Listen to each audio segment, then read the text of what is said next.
जन्म घेणे जसं कर्म कराल कर्मगती अशी आहे. तुम्हा आम्हाला जाऊन द्या, देवाच्या बापाला चुकली नाही कर्मगती. बाबा विठाला विठाला.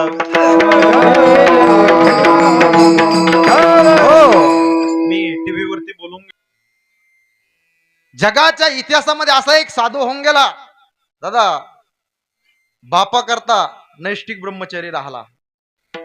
असा एक साधू होऊन गेला इतिहासामध्ये. आतापर्यंत बापाने लेकराचे लग्न बरेच लावताना तुम्ही पाहिले, पण असं नोंद होऊन गेली की स्वतः बापा करता नैष्टिक ब्रह्मचारी राहिले पितामह विष्णू. प्रतिज्ञा केली की मी माझ्या आयुष्यामध्ये त्या हस्तिनापूरच्या गादीवर कधीच बसणार नाही, जो कोणी बसेल त्याची चाकरी करील. आणि नंतर एक प्रतिज्ञा केली की मी माझ्या आयुष्यामध्ये उभ्या आयुष्यामध्ये स्त्री जातीला स्पर्श सुद्धा करणार नाही. याला म्हणतात पितामह भीष्माची प्रतिज्ञा. काय प्रतिज्ञा होती बाबा. आणि पुरुषाचे वाक्य तत पितामह भीष्म देवाला म्हटला, देवा तुझ्या दारामध्ये न्याय नाही. देव म्हटले, तुम्ही एका बाजूने होते, मी एका बाजूने होतो. पितामह भीष्म कुठं होते? कौरवाच्या बाजूने होते. आणि देव कुठून होते?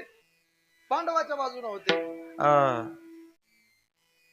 भीष्माचार्य म्हणतात, देवा मी का होतो माहितीये का?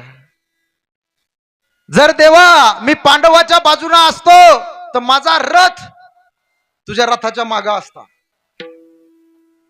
देवा मी कौरवाच्या बाजूने का आहे माहितीये का? कौरवाच्या बाजूने असल्यामुळं माझा रथही समोर होता आणि तुझाही रथ समोर होता. देवा युद्धाच्या वेळेस ह्या रथातून ह्या रथाकडे पाहावं, तुझा चेहरा पाहावा, अंतकरणामध्ये साठवा आणि मरणाच्या वेळेस आठवा, म्हणून मी समोर होतो. 113 बाण लागले होते अंगामध्ये. 22 दिवस शिरपंजरी पडले भीष्माचार्य. ऐका, देव म्हणतात, अरे भीष्मा ऐक. देवाने दिव्य दृष्टीने पाहिल्यानंतर पाठीमागच्या जन्मातला इतिहास सांगितला. अरे भीष्मा ऐक, तू रस्त्याने चालला होता. रस्त्याने जात असताना धनुष्यबाण तुझ्या हातामध्ये होता. एक सरडा बिचारा चालला होता. तो सरडा रस्त्याने चालला होता, तू धनुष्यबाण काढला आणि त्या सरड्याला मारला. तो सरडा काही तास तळमळत होता. म्हणून दिवस प्रभू रामचंद्र येऊन तुला दर्शन देतील, तुला भेटतील. तशी ती चंपाबाई वेडी झाली होती. बाबाची दिंडी आली ना, आमच्या आईना कशी तुळस घेतली डोक्यावरती, तशी तुळस घ्यायच्या आणि दिंडीमध्ये सामील व्हायच्या, भजन करायच्या, रममान व्हायच्या. थकली ती बिचारी चंपाबाई, तिला चालता येत नव्हतं, थकली. आता शेवटचा क्षण मोजते. आणि आता गंमत अशी झाली, ती जीवच सोडत नव्हती बाबा. 15 दिवस झाले. लोकाला वाटायचं मेली, परत जागी व्हायची, मरायची, परत जागी व्हायची. 15 दिवस लोक बसून होते बाबा. काही आमच्या चंद्रकांत दादासारखे हाडाचे वारकरी त्या ठिकाणी गेले आणि म्हटले, ही चंपाबाई आहे ना, हिला भगवान बाबाचं दर्शन घेतल्याशिवाय करमतच नव्हतं. खूप श्रद्धा होती. आणि बाबाला निरोप दिला तिकडं.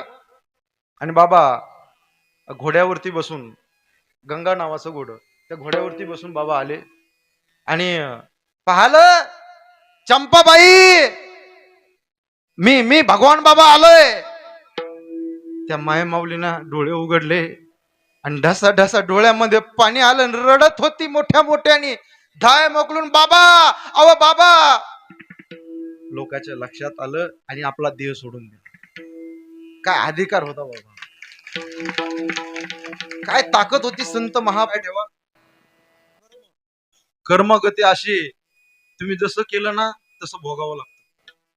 नाथ महाराज उपदाले मेले ऐसे कीती, उपदाले मेले ऐसे, उपदाले मेले ऐसे कीती, उपदाले मेले ऐसे केले कर पासाने, टाळी वाजवा, टाळी वाजवा. हो महाने ते